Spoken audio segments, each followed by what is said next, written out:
up your YouTube, search for Stukeley Meadows, watch on your big screen. Or another device if you're at home. Get yourself comfy, this could take a while.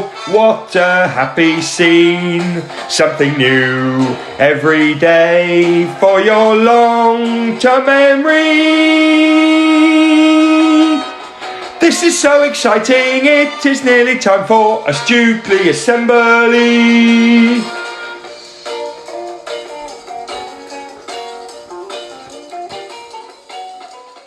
Good morning everyone, or good afternoon, and welcome to our Wednesday reading assembly. For each other we, every day we, to improve we, together we will. Every single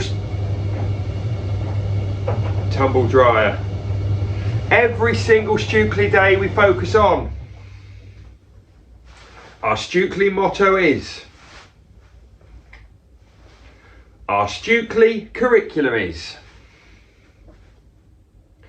our Stukeley plan for home learning is. 4 words that make the magic happen. Yes, they do. Right everybody, this is our last reading assembly before the Easter break. You all know that we've got the next part of George's Marvellous Medicine to read. But before we do that, let's talk a little bit about our good friend Roald Dahl. He has been our author for the last few weeks. Nearly everybody I know, every child, every adult I know, unless they're really teeny weeny, every adult child I know knows a Roald Dahl book. One of the most famous authors in the world. And before we read a bit more George's Marvellous Medicine, let me tell you that I went into Mrs. Boswell's class last week, and Lily in Mrs. Boswell's class loves Roald Dahl. She's a massive fan, and she told me that when Roald Dahl was a young man, he was in a car accident, and the accident was so bad that he nearly cut his nose off. His nose got cut quite badly, and it nearly came off, but the doctors managed to save it. Yeah, there's a gruesome fact for the start of reading assembly. So Roald Dahl almost lost his nose in a car accident. It's a bit like something that might happen in one of his books. Anyway, check out the schema organiser. I've just added the information about his nose. Here it is.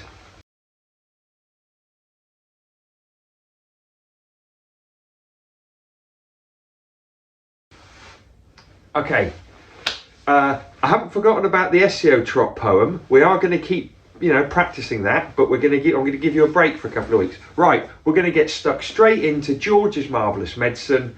I'll go and grab the book.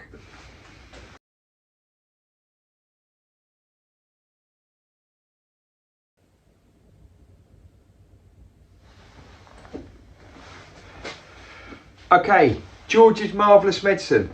I also found out last week it's one of Mr. Whatley's favourite ever books, and he knows it almost off by heart. He knows every word. And last week when I read a couple of words wrong, he was straight on the WhatsApp. Mr. Singletary, you said some words wrong. Hey, I said, all right, Mr. Whatley. Okay, sometimes I make mistakes. Then I said, hey, Mr. Whatley, why don't you do the reading assemblies? Because it would be great to give me a break. Didn't reply. Genuinely, yeah, all talk, Mr. Whatley. Anyway, we read this. It's about George. He's an only child, no brothers or sisters, lives on a farm with his mum and his dad and his grandma. He does not like his grandma. She's a grizzly grunion of a woman. Mean to him, not very nice to him when he's on his own with her. Keeps getting him to do jobs for her. She treats George like a bit of a slave, bit of a skivvy. Anyway, we ended the first chapter where George had just had enough of his grandma being nasty to him, and he's just run out of the room to get away from her, and the next chapter's called The Marvellous Plan. George sat himself down at the table in the kitchen. He was shaking a little. Oh, how he hated Grandma. He really hated that horrid old witchy woman. And all of a sudden he had a tremendous urge to do something about her. Something whopping, something absolutely terrific, a real shocker, a sort of explosion. He wanted to blow away the witchy smell that hung about her in the next room. He may have been only 8 years old, but he was a brave little boy. He was ready to take this old woman on. I'm not going to be frightened by her, he said softly to himself, but he was frightened.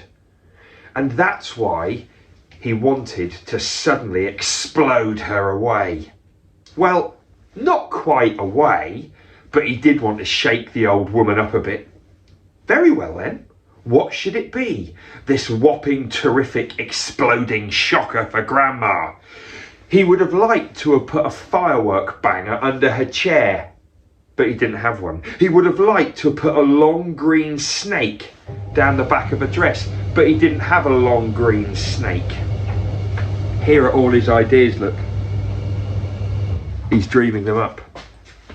He would have liked to put 6 big black rats in the room with her and lock the door, but he didn't have 6 big black rats. As George sat there pondering this interesting problem, his eye fell upon the bottle of Grandma's brown medicine standing on the sideboard. Ugh, it looked like rotten stuff. 4 times a day, a large spoonful of it was shovelled into Grandma's mouth, and it didn't do her the slightest bit of good. She was always just as horrid after she'd had it as she'd been before. The whole point of medicine surely was to make a person better. If it didn't do that, then it wasn't useful, was it? So, thought George suddenly, aha, ho-hum, I know exactly what I'll do. I shall make her a new medicine, one that's so strong and so fierce and fantastic, it will either cure her completely or it will blow off the top of her head. I'll make her a magic medicine, a medicine no doctor in the world would have made before. George looked at the kitchen clock. It said 10:05. There was nearly an hour left before Grandma's next dose at 11 o'clock. Here we go then, cried George, jumping up from the table. A magic medicine it will be. So give me a bug and a jumping flea. Give me 2 snails and lizards 3, and a slimy squiggler from the sea, and the poisonous sting of a bumblebee, and the juice from the fruit of the jujube tree, and the powdered bone of a wombat's knee, and 100 other things as well, each with a rather nasty smell. I'll stir them up, I'll boil them long, a mixture tough, a mixture strong, and then hey-ho, and down it goes. A nice big spoonful, hold your nose. Just gulp it down and have no fear. How do you like it, Granny dear? Will she go pop? Will she explode? Will she go flying down the road? Will she go poof in a puff of smoke, start fizzing like a can of Coke? Who knows? Not I. Let's wait and see. I'm glad it's neither you nor me. Oh, Grandma, if you only knew what I have got in store for you. Next chapter. George begins to make the medicine. George took an enormous saucepan out of the cupboard and placed it on the kitchen table. George! Came the shrill voice from next room. What are you doing? Nothing, Grandma, he called out. You needn't think I can't hear you just because you closed the door. You're rattling the saucepans. I'm just tidying the kitchen, Grandma. There was absolute silence. George had absolutely no doubts whatsoever about how he was going to make this famous medicine. He wasn't going to fool about, wondering whether to put in a little bit of this and a little bit of that. Quite simply, he was going to put in everything he could find. There would be no messing about, no hesitating, no wondering whether a particular thing would knock the old girl sideways or not. The rule would be this: whatever he saw, if it was runny or powdery or gooey, in it went. Nobody had ever made a medicine like that before. If it didn't actually cure Grandma, then it would anyway cause some exciting results. It would be worth watching. George decided to work his way round the various rooms one at a time and see what they had to offer. He would first go to the bathroom. There are always lots of funny things in a bathroom. So upstairs he went, carrying the enormous two-handled saucepan before him. In the bathroom, he gazed longingly at the famous and dreaded medicine cupboard. But he didn't go near it. It was the only thing in the entire house that he was forbidden to touch. Forbidden means you're not allowed. He had made solemn promises to his parents about this, and he was not going to break them. There were things in there, they told him, that could actually kill a person. And although he was out to give Grandma a pretty fiery mouthful, he didn't really want a dead body on his hands. George put the saucepan on the floor and went to work. Number 1 was a bottle labelled Golden Gloss Hair Shampoo. He emptied it into the pan. That ought to wash her tummy nice and clean, he said. He took a full tube of toothpaste and squeezed out the whole lot of it in one long worm. Maybe that'll brighten up those horrid brown teeth of hers, he said. There was an aerosol can of super foam shaving soap belonging to his father. George loved playing with aerosols. He pressed the button and kept his finger on it until there was nothing left. A wonderful mountain of white foam built up in the giant saucepan. With his fingers, he scooped out the contents of a jar of vitamin-enriched face cream. In went a small bottle of scarlet nail varnish. If the toothpaste doesn't clean her teeth, George said, then this will paint them as red as roses. Right, we're going to stop there. George's plan has started. He's starting to put as much weird stuff into the saucepan as he can, and I've just had a brilliant idea. We're going to have a little break over Easter. We're not going to read any of the story over Easter, but when we come back, we're going to keep reading George's Marvellous Medicine. But while I'm reading it, you know what I'm going to say, right? Together, we're going to make George's Marvellous Medicine. What I'm going to do is, I'm not going to tell Mrs. Singletary this, but I'm going to bring out into the garage all of that stuff, everything he puts in. I'm going to try and get it from my house or Home Bargains. And I'm going to read that bit of the story again. I'm going to bring out a big saucepan and we're going to put everything into it while we read the story. I'm going to try and get exactly the same ingredients as George's Marvellous Medicine. Now, I can't remember what's coming up, but I think I've probably made a promise to you that's going to be hard to keep, but I'm going to do it. So, we're finished there. He started off his plan. He's filling the saucepan with loads of stuff. When we pick it up again after Easter, we're going to carry on reading the Roald Dahl story, but at the same time, we're going to make the medicine. And I'll video it all. It's going to be great. Right. Whoa, nearly fell over a bike. Now, it's reading assembly. It's Wednesday. You know the plan. It's time for some cheer, boo, song or silence. Will they get to cheer or will they get to boo? With either one there must not be violence. They may well get a song, but it will not last that long. We really hope they do not get silence. Hello everyone, and welcome to another Cheer Boo Song or Silence. Although you can't see them, I've got a bit of a live audience just here. A few year ones looking very excited. Anyway, welcome to Cheer Boo Song or Silence. Behind the curtain I have Mrs. Page. Now let me tell you something about Mrs. Page. She's the only person who's been on Cheer Boo Song or Silence before, and she knew what she was going to get. Do you remember last year when Mrs. Page came out and her and I did a little Spice Girls dance. Do you remember that? Yeah? Well, we knew that was going to happen. Mrs. Page said, please can I come out and do a song? Please can I do the Spice Girls dance? And I said, yeah, no problem. That's the only time that I've known what's going to happen. Right now, Mrs. Page doesn't know what's going to happen. Is she going to get a cheer, a boo, a song, or silence? What do you think? What I do know is that she's quite fussy about coming out. She's asked me how her hair looks. She's taken her coat off. Didn't know whether, you know, she's not keen on this. But let's see. Let's see what she gets. Okay.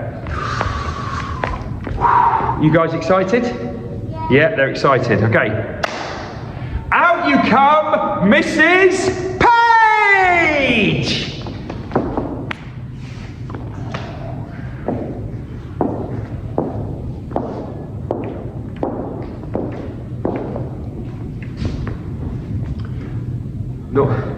Normally people just walk off right out the door. Mrs. Page just stood there and she's staring at me. Stop staring at me. She's clearly not happy. Do you know what? That's what happened to Miss Smart in year 2. We had Miss Page, I'm recording. That's what happened. Okay? I wonder how the audience are going to react to that. You come, Mrs. Page! Yay!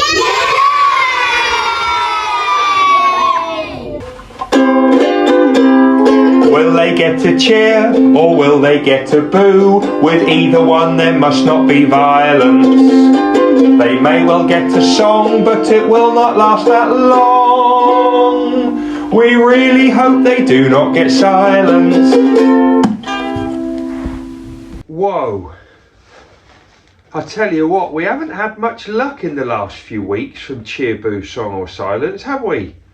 Lots of silences and boos.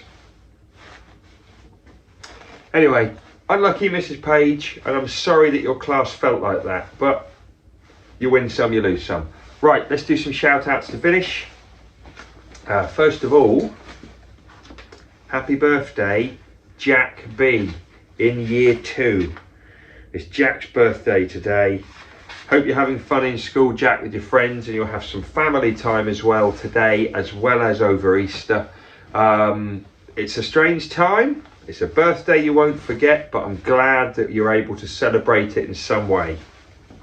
Also, because it's reading assembly, I've got some reading shout outs.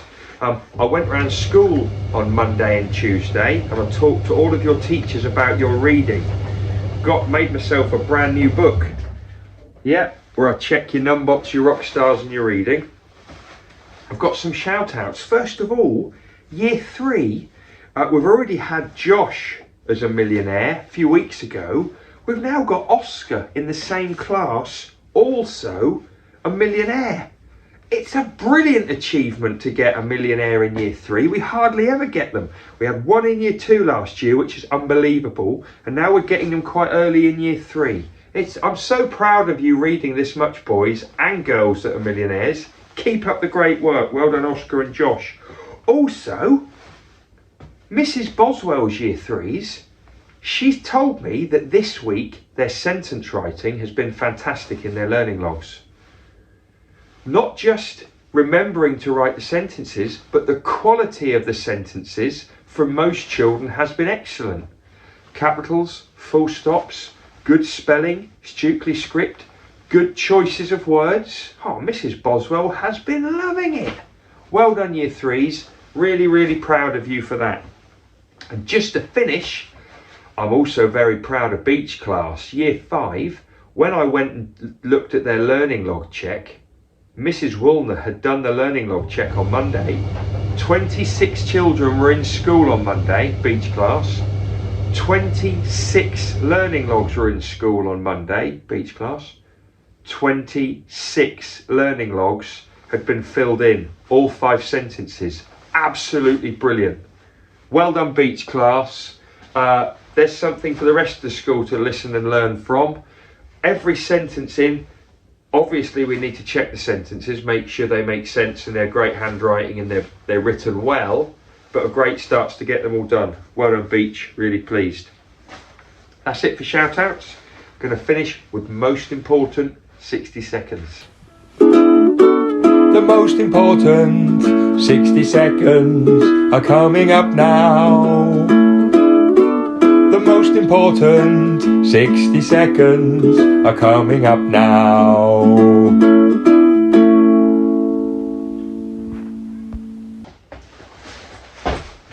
Oh hey, right, the Oakleaf Bookshop opened yesterday. Really good to see lots of year ones, year twos, year fours and year fives there spending their Oakleaf Bookshop credit. It's open again tomorrow for foundation stage, year 3 and year 6. Lots of you have got credit to spend, some of you haven't. If you haven't, you can send it in an envelope and I'll put it into your Oakleaf credit, into your Oakleaf amount. But we're Easter next week and the week after. So if you weren't able to spend any money in the bookshop this week, please don't worry too much. It will be back when we come back to school after Easter, I promise, with more books and more great things. Thank you, nearly all of you, for listening to me and your teachers yesterday. Your walking around school was much better.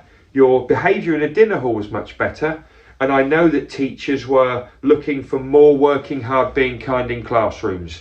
Please keep it going, Stukeley Meadows. We've got a couple of days left before the Easter break. Let's get there with smiles. Really important. Easter egg raffles tomorrow. I cannot wait.